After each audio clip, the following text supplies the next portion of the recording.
Hey, welcome back to my channel, and today we're going to get into Shanika Grant. For those who are unfamiliar with her, she is a TikToker, a YouTuber, and an alleged influencer, which is strange because I don't know who she's like influencing. Nevertheless, she went viral on TikTok because she had a lot of kids, and she would just show videos and record herself and her kids in their everyday life. What she thought was completely normal and innocent was the start of everything being exposed, because what it did was it gave viewers an insight to all of the red flags and the problems that Shanika seemed to be completely oblivious about. And when I say a lot of kids, I mean a lot of kids. When I first discovered her on TikTok, she had 9 children and she was pregnant with her 10th child. And I, along with the other viewers, thought that was maddening because as she was recording everything and showing her life, her kids, and telling all her personal business, it was obvious to see that she could not afford to take care, not even 2 of them. Now, in some parts of my video, you're going to hear me use the word alleged or allegedly, even though a lot of the stuff is on the internet that she put out.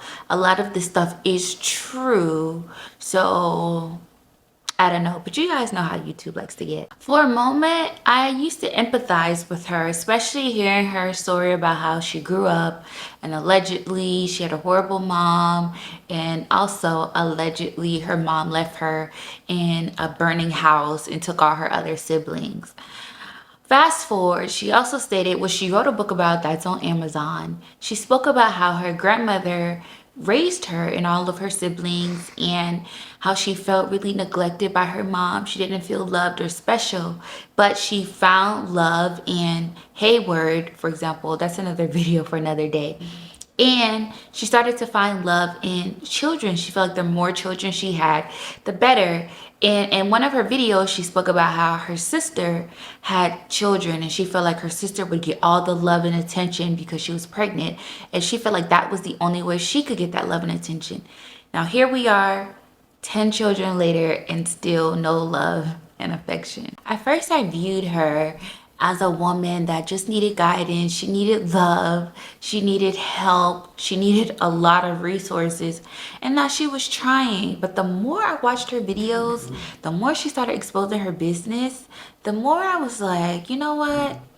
No. Because when I started to really see how the children were living and how she was treating them, there was no way I could continue to feel sorry for this lady. Now, if she was living the way that she currently is living now, but she's just a single woman with no kids, I would still have empathy for her. But once you throw in the children in the mix, then it's like all bets are off. She chooses to live her life the way she's living now, and then she chooses to continuously bring children in the world knowing that they're gonna live the exact same life as her. Whenever Shanika's on live, it's nothing but chaos, madness in her background. Children are fighting, crying, screaming, throwing temper tantrums. She's yelling at them, cursing them out, even allegedly smacking them. So it's just so much that just goes on in her background. Little ones, get out! Get out! It's annoying for you to keep banging on the fucking glass every 5 minutes. Is you retarded? Mama, I'm a warrior. No, I just poured you something to drink. That boy sitting there banging on the glass like something wrong with him. That's it. I don't whip my children, so at the end of the day,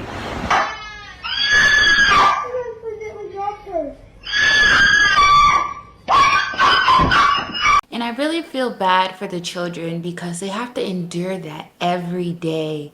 And when you have children, you want to make sure that your kids get the best head start in life. And you don't want to be selfish and bring your children in the world because you feel like it will heal you. Anytime that I see her on live and I see her children, I just feel really bad because it's just like you're not even giving them a fair chance. Shanika grew up with CPS in and out of her house as a child, and now her children are experiencing the exact same thing. What will always keep Shanika where she is her enablers. Just go on any type of live platform she's on, whether it's Instagram Live or TikTok. You will see her supporters, her fans in the comments talking about, oh, you're doing a great job, or you're doing this, doing that, just not even helping the situation. And then when you have people in the comments asking real questions, like, you know, these are people that have never been to her platform before, asking like, hey, you know, where's their father? Can you know, can your husband come and step in so that you can get a break, when they see that she's visibly up, you know, frustrated or stressed out? Block, muted. When people are asking her like, hey, so, you know, what do you do for work? You know, when do you go back to work? You know, are you trying to get like a different job? Block, muted, deleted. And she has her mods do all these things. So for some time, Shanika thought that there was this huge witch hunt against her, and she thought it was someone that she knew. Then she thought it was the people in the comments calling CPS on her and making up all these false allegations of things that were going on in her house. However, a lot of these things, people would have no leg to stand on and no type of evidence if you didn't put it out there. And a lot of people gathered the evidence that they saw her put out there and reported it to CPS. And that's how they got involved. If you ask Shanika, how did that all happen? She'll say it was her haters. She'll say it's Hayward's girlfriend. Like, it's no accountability. There was a period in time where you didn't see her on social media at all. You didn't see her page on TikTok. You couldn't even find her on Instagram. She had like kind of dropped off the face of the earth. And a lot of people were genuinely concerned about what happened, because here you have somebody that's recording every single thing they do, eat, say, and then they're not there. So people thought, like, is she dead?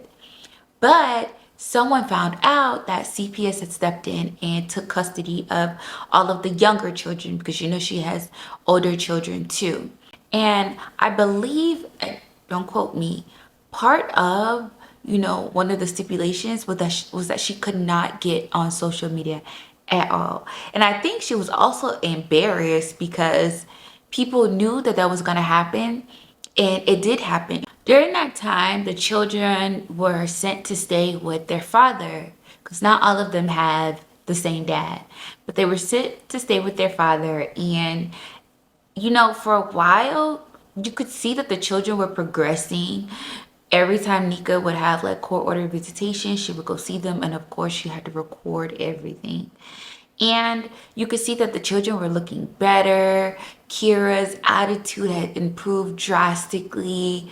You could see that they were happy, they were fed, they were getting a lot of rest. And a lot of people were wondering, like, okay, what's the next step? Hopefully, you know, they stay with the dad. Hopefully, you know, Shanika gets it together so that they can come back with her. And we were all thinking that, okay, during the time that you don't have your kids, maybe you'll find like a better job or a job. You would get your life together, get some therapy. Still at the bingo halls, still begging for cash apps, still not taking accountability. Nothing changed. It was also sad to see that she couldn't even enjoy the peace and quiet, because I feel like psychologically she was so used to the yelling, screaming, crying, temper tantrums, all that chaos every single day, that she couldn't even sit and enjoy like not hearing nothing. It was also crazy to see how she couldn't even understand how CPS even got involved in her household, when it was obvious that she couldn't provide the basic necessity. And I'm not sure if they were staying in like a trailer or a small house, but you know, for all 9 children at the time, there were not enough beds for all of the kids to stay in. I don't even think they had a bed. There were stories allegedly that they were sleeping on the floor or like a small air bed or whatever. So she couldn't even provide that. Not all of the kids had their own room. If you look at the videos of her cooking, because she has like a YouTube channel where she talks about Nika's cooking diaries or cooking food or whatever, you hardly see any vegetable. No water, no fruits, no vitamins for the children, no nothing. And it was always fried chicken wings, rice, corn, fried pork chop, fried chicken wings, fried like every day, or Little Caesar's pizza. But when you saw her eating her food, it was just like, Out of all of the children, the one person that resonated the most with me is her oldest daughter, Naya. Because when I see her and Nika's relationship, it reminds me similar to the relationship with my mom. I could see that Nika depends on Naya so much, and she keeps Naya so close to her because it's not that, she doesn't love her, but Nika's own selfish intent is that she depends on Naya so much to help her take care of all them kids, to help bring a little bit of money in the house, and not allowing Naya to have her own identity, have her own friends, go out and explore.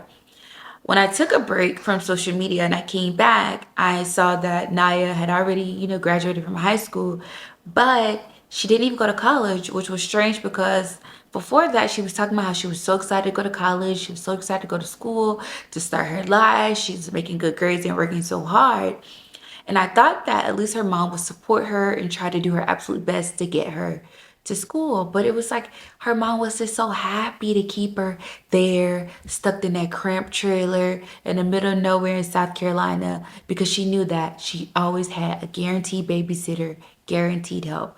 And that irritated me the most. Naya is so beautiful. But when you see her now, she dresses like Nika. Just everything physical about her is just a mini Nika. But when I see Naya on social media, I see the eyes, like in her eyes, I just see like just sadness, disappointment, eagerness to get out of the situation. And I'm rooting for her so bad. I'm rooting that she doesn't even think about having kids right now. I'm rooting for her that she really tries to, her best to go to school if she can, find so many programs that will help her with her tuition, where she can go to school out of state, away from her mother, where she can, jumpstart her life. She's young.